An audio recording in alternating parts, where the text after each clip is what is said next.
So hey guys, I'm just gonna clip this to the side because this is really bothering me. As you may or may not be able to tell, this is the same day of my last video. I look like I have a very big face, but I will tell you, I really don't. It's just, excuse me, I'm sitting down right now. I am a little bit sick, so I may do that a couple of times. I got the sniffles and, like, bronchitis, so I'm not feeling too well. Anyways, I'm just staring at my eyes. Today, as you may be able to tell, is a little bit more of a personal video. I'm not sure if you guys really like these per se, but I just want to put it out there because I get a lot of questions about, wow, you're so confident, and other stuff that a lot of people get too, but there are some people in the world who really aren't as confident as some people think. So I will begin by just background history. In about 3rd or 4th grade, I was starting to be bullied. But even further than that, since preschool, I've never really had, like, great confidence or enough confidence to go out and try to make friends and whatnot. Every time I go to make a video, there's always cars down my streets. Down my street. No other time. Don't know why. But anyways. One sec. Alright, so yeah, going beyond that, I was talking about preschool. Yeah, I've never really had, like, a great confidence to make friends or go out there and put myself out to the world and say, hey, who wants to be friends with me, or express my interests or anything like that. And here we go again. I just paused the video and, like, no cars went by for a minute and a half. Now all of a sudden everybody wants to go by. Anyways, so yeah, there's the confidence issue. I do live in what used to be a pretty abusive home. Now, this is personal, like I said, so no remarks, no bad remarks. Oh, crap. One sec. Alright, so hey guys, you're probably just gonna have to deal with a bunch of traffic. They are annoying assholes, but what am I gonna do? I live on a public street. Anyways, so yeah, I've never really had strong confidence in myself or really in other people because, yes, I have lived in a pretty abusive home for a pretty long time.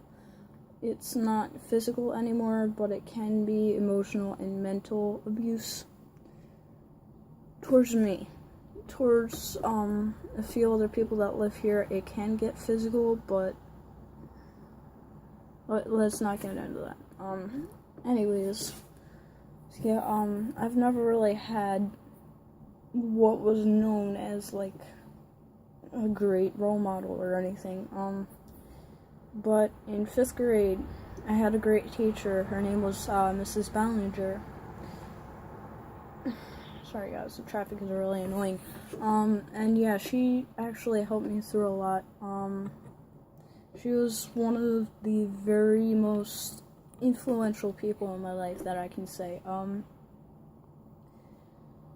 But it was right around the time, like I said, of 3rd or 4th grade that kids started making fun of me, and it didn't get really bad until 5th grade. And that was around the time when I decided that sweatsuits were very comfortable, just like a sweatshirt and sweatpants and whatnot, and they always had outfits in my sizes, and I was a pretty chubby kid for my age. I still kind of am, but most people are like, damn girl, you look fine. Well, that's another story. I am kind of skinny, but I am 4'11" at 143 pounds. That's personal, yes. And I'm supposed to be like 118 for my height, and for my age, at least 118, at most 125. But as you know, I'm like 20 pounds above that. About. So yeah, like I said, it didn't start getting bad until 5th grade. Sorry, I keep getting off track. It's just this traffic is very, very tedious right now. Anyways, so 5th grade was pretty horrible because they made a game about me. I'm not gonna say why. If you guys really want to know, just contact me through personal business email. And I'll get back to you on why that is, if you guys are really that curious. If you're not, just keep watching it. So yeah, there was that, and then in 6th grade, I had my first boyfriend, and, this is another personal problem. Somebody in my family had molested me, I'm not going to say who, and then my first boyfriend, who I'm not going to release his name, he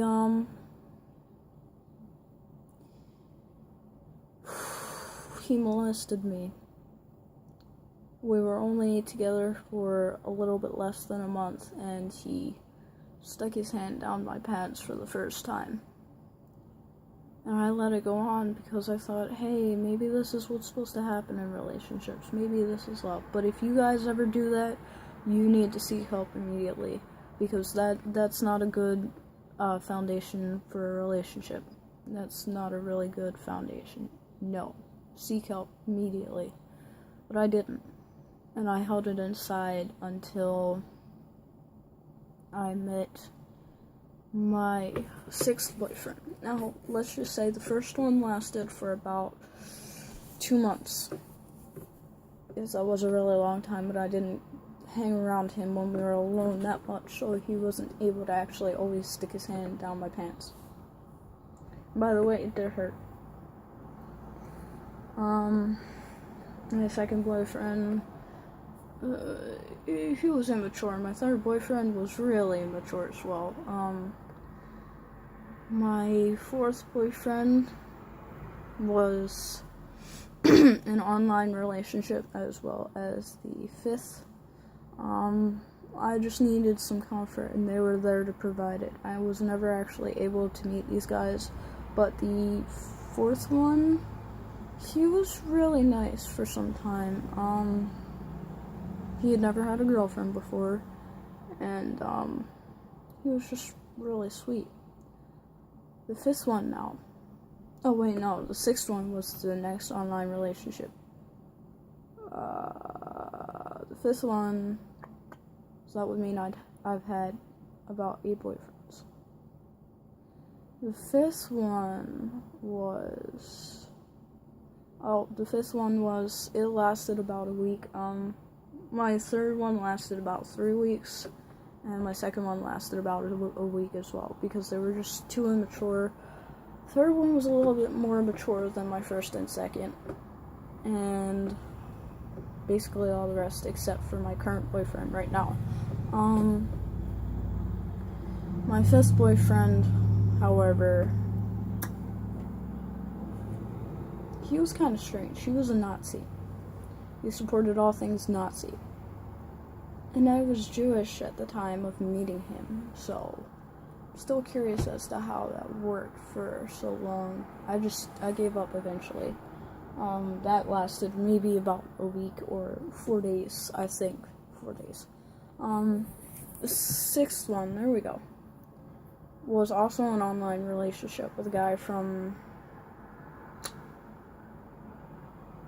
I think it was Connecticut.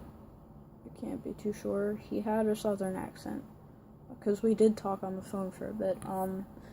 My 4th one, well, all my online relationships, all I ever really did was talk to them, except for the 5th one. And I don't even really consider them to be boyfriends, because I never really got to meet them in person. I only talked to them through the phone. But anyways, unofficially, the 5th one was really batshit crazy. Not to say I have problems with people with MTP, or MTD, or MPD, there you go, multiple personality disorder.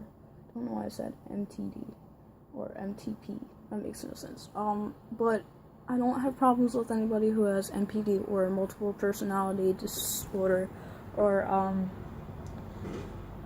dissociates. Something like that, I forget. Sorry. I don't have problems with people who are like that. What I have a problem with is the fact that he lied to me. He tried to act like a demon a couple of times and acted like he had the devil in. And now that I'm 18 and know a whole lot better than I did when I was 15, 16, I realized he was really messed up. Stuff like that, you don't lie about that, and you don't think that. And also, he acted like he had a son, which he had never dated a woman prior to me, according to what he said, and he had never slept with anyone before, or so he said. So yeah, that was one of his personalities. I'm not gonna go into it too much, but he's tried to contact me several times since. I just told him I had enough with all of his crap and his lies and everything, and he's tried to say several times that he's gonna kill himself and whatnot. But that really doesn't take an effect on me too much. Besides that, my sixth one officially, he was my sixth. Yeah, my seventh one officially, there we go.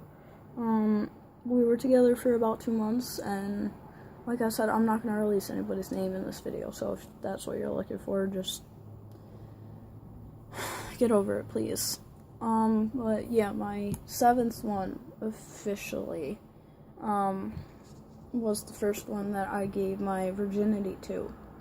Now I'm gonna look away from the video because I really hate talking about this, but I want to share it with you guys.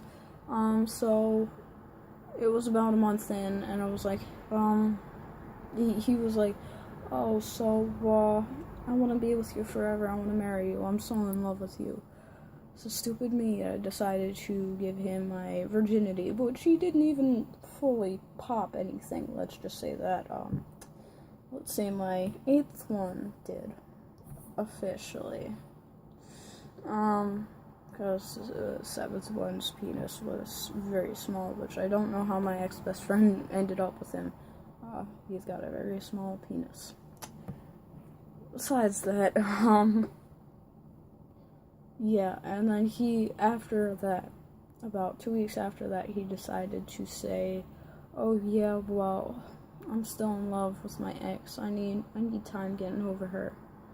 And a couple of years later, he ends up with my ex-best friend, who I set up with my cousin and completely ignored me after I did that.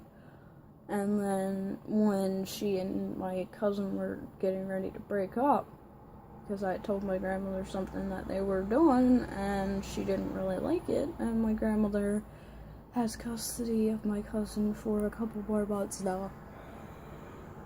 That's a whole other story.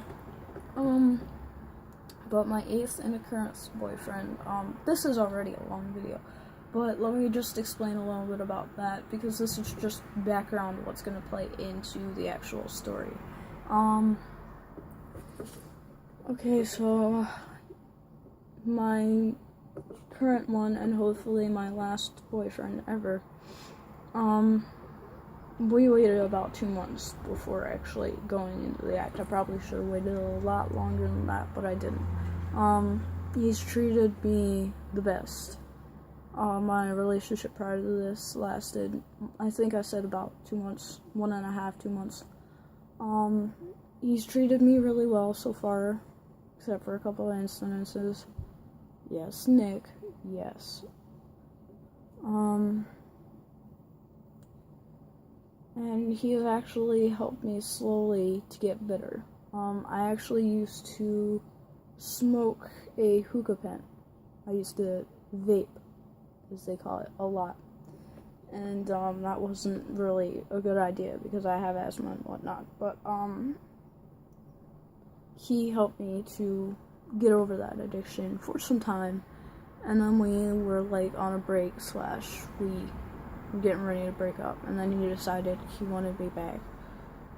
And I probably should have completely broken him off, but I was weak, and I do have a depression disorder.